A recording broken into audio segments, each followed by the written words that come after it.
Dear student, 10th class social study civics part chapter 10 भारतीय संविधान की विशेषताएं। Today topic is fundamental rights, मौलिक अधिकार। स्टूडेंट्स, जो हमारे फंडामेंटल राइट्स हैं, मौलिक अधिकार हैं, उन्हें संयुक्त राज्य अमेरिका यूएसए से लिए गए हैं। भारतीय संविधान के तीसरे भाग में आर्टिकल 14 से लेकर 14 से लेकर 32 तक 6 मौलिक अधिकार अंकित किए गए हैं। यदि कोई भी किसी नागरिक को इन अधिकारों से वंचित करता है तो वह इन्हें लागू कराने के लिए कोर्ट का आश्रय ले सकता है, यानी वहां पर जाकर अपनी शरण ले सकता है, क्योंकि यह अधिकार न्याय योग्य है। ऐसी स्थिति में अदालतें नागरिकों के अधिकारों की रक्षा करती है। इसी प्रकार संविधान और अदालतें मौलिक अधिकारों की रक्षक और निरीक्षक के रूप में कार्य करती है। भारतीय नागरिकों को निम्नलिखित 6 अधिकार प्रदान किए गए हैं। समानता का अधिकार। समानता मतलब सबको इक्वल समझना। ये आर्टिकल 14 से लेकर 18 के बीच में है। संविधान निर्माताओं ने समानता के अधिकार को प्राथमिकता दी है, क्योंकि भारतीय समाज सदियों से विभिन्न असमानताओं से भरपूर रहा है। इसलिए भारतीय नागरिकों को इस अधिकार द्वारा ऊंच नीच, धर्म, नस्ल, जाति, लिंग के आधार पर किए जाने वाले भेदभाव से बचाना था। संविधान के अधीन निम्नलिखित शीर्षकों के अधीन नागरिकों को समानता के अधिकार प्राप्त हैं। ए, कानून के सामने समानता, यानी कानून के दृष्टि सभी लोग एक जैसे हैं, इक्वल हैं। उनके साथ जाति, धर्म, नस्ल आदि के आधार पर कोई भेदभाव नहीं किया जा सकता। रोजगार और पदवियां देते समय समान अवसर दिए जाते हैं। भारतीय संविधान में प्राचीन काल से जो चली आ रही थी छुआछूत की भावना और पदवियों पर भी रोक लगा दी गई है। बी है भेदभाव पर रोक। राज्य किसी भी नागरिक के साथ धर्म, नस्ल, जाति के आधार पर किसी तरह का कोई भेदभाव नहीं करेगा। बी का सेकंड पार्ट है, इन उपयुक्त तथ्यों में से किसी भी आधार पर दुकानें, सार्वजनिक भोजनालय, मनोविनोद के स्थान यानी मनोरंजन के स्थान पर आने जाने की किसी पर भी कोई रोक नहीं लगाई जाएगी।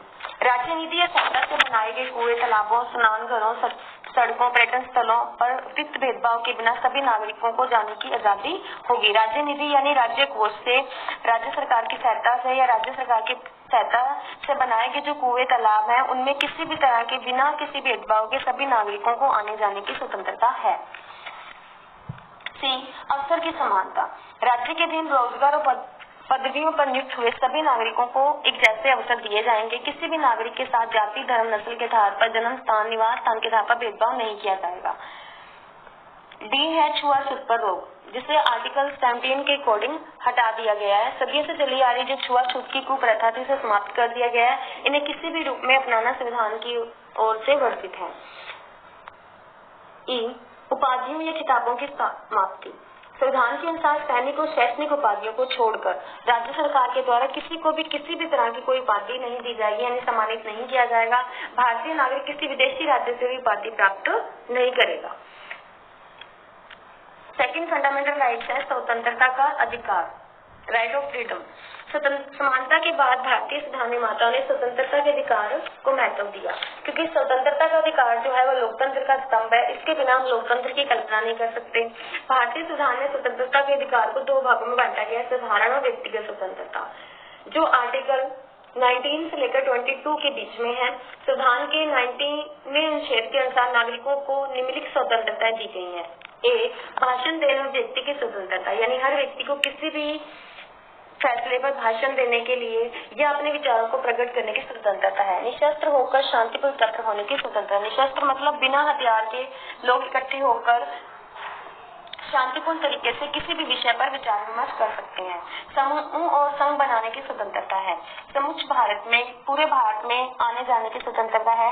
देश के किसी भी भाग में रहने या बस जाने की भी स्वतंत्रता है। कोई रोजगार, उपजीविका या कारोबार करने की भी स्वतंत्रता दी गई है। सी है शोषण के विरुद्ध अधिकार, जो आर्टिकल 23-24 के अकॉर्डिंग है। भारतीय समाज में चिरकाल मतलब लंबे समय से गरीब व्यक्तियों, स्त्री, बच्चों का शोषण होता आ रहा है। उनसे बिना कोई मजदूरी दिए लंबे समय से काम करवाया जाता है और उन्हें कोई मजदूरी नहीं दी जाती, उनका आर्थिक शोषण किया जाता है। इन बुराइयों से मुक्ति दिलाने के लिए संविधान निर्माताओं ने संविधान में प्रावधान किए। ए, भारतीय संविधान में मनुष्य का व्यापार और बिना वेतन दिए जबरदस्ती श्रम करवाने पर प्रतिबंध लगा दिया है। इनका उल्लंघन करने वालों को कानून के अधीन दंड दिया जा सकता है। इसमें क्या कहा गया है कि जो मनुष्य व्यापार या बिना वेतन दिए किसी भी व्यक्ति से जबरदस्ती काम करवाता है तो उस पर प्रतिबंध लगाया गया, उस पर रुकावट की गई है, इसे रोका गया है। अगर कोई इनका उल्लंघन करता है, कानून के अनुसार उसे सजा दी जाती है। 14 वर्ष की आयु से कम बच्चों को कारखानों या किसी जोखिम भरी नौकरी पर नहीं लगाया जा सकता। यानी जो बड़े बड़े कारखाने हैं जहाँ पर भारी मशीनों के द्वारा काम करवाया जाता है, वहाँ पर 14 वर्ष से कम आयु के बच्चों को जोखिम भरी नौकरी पर नहीं लगाया जाएगा जो उसके विकास में रुकावट हो। फोर्थ है धार्मिक स्वतंत्रता का अधिकार, जो आर्टिकल 25 से 28 के बीच में है। संविधान के द्वारा भारत को धर्मनिरपेक्ष राज्य घोषित किया गया। धर्मनिरपेक्ष राज्य का मीनिंग क्या होता है कि राज्य का धर्म के आधार पर किसी व्यक्ति के साथ किसी तरह का कोई भेदभाव नहीं किया जाएगा। धर्मनिरपेक्ष राज्य में एक धर्म को प्राथमिकता नहीं दी जाती, सभी धर्मों को एक जैसे अवसर दिए जाते हैं। राज्य किसी भी धर्म में हस्तक्षेप यानी इंटरफेयर नहीं करता और ना ही धर्म के आधार पर कोई निर्णय करता है। हर व्यक्ति को अपने धर्म को मानने, उसकी पूजा पाठ करने, उपासना करने, उसकी से संबंधित सभा सम्मेलन बुलाने की पूरी तरह से स्वतंत्रता दी गई है।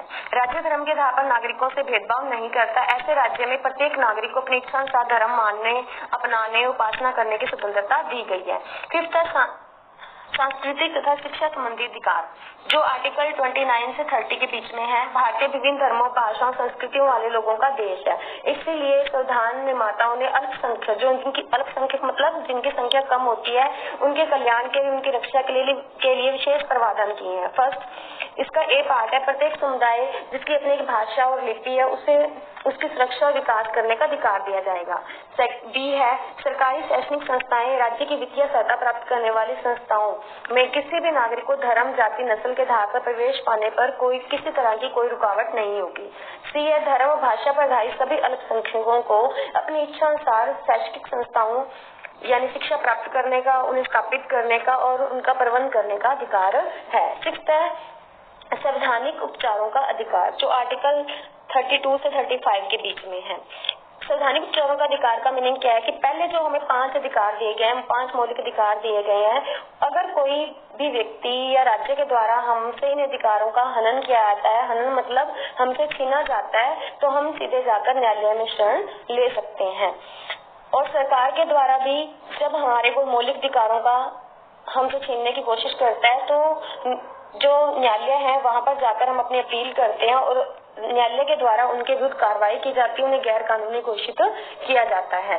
भारतीय नागरिकों के इसी अधिकार को हम संवैधानिक उपचारों का अधिकार कहते हैं। लेकिन इसमें कुछ महत्वपूर्ण बातें हैं, जैसे कि राष्ट्रपति द्वारा आपातकालीन घोषणा के दौरान यह अधिकार क्या कर दिया जाता है, स्थगित कर दिया जाता है। आपातकालीन स्थिति कौन सी होती है, जिसमें या तो किसी भारी आक्रमण का संकट हो, या देश के संविधान के अनुसार देश का शासन नहीं चला सकते हो, या वित्तीय संकट की स्थिति आ गई हो, उस समय राष्ट्रपति जो है वो हमारे जो मौलिक अधिकार हैं उन्हें अपने हाथ में ले लेते हैं। और 1975 में राष्ट्रपति आपातकालीन घोषणा के समय जो संवैधानिक उपचारों के अधिकार को राष्ट्रपति के द्वारा क्या कर दिया गया था, निलंबित कर दिया गया था, कुछ समय के लिए स्थगित कर दिया गया था। यह बहुत खतरनाक और अलोकतांत्रिक प्रावधान संविधान में है। Thanks students.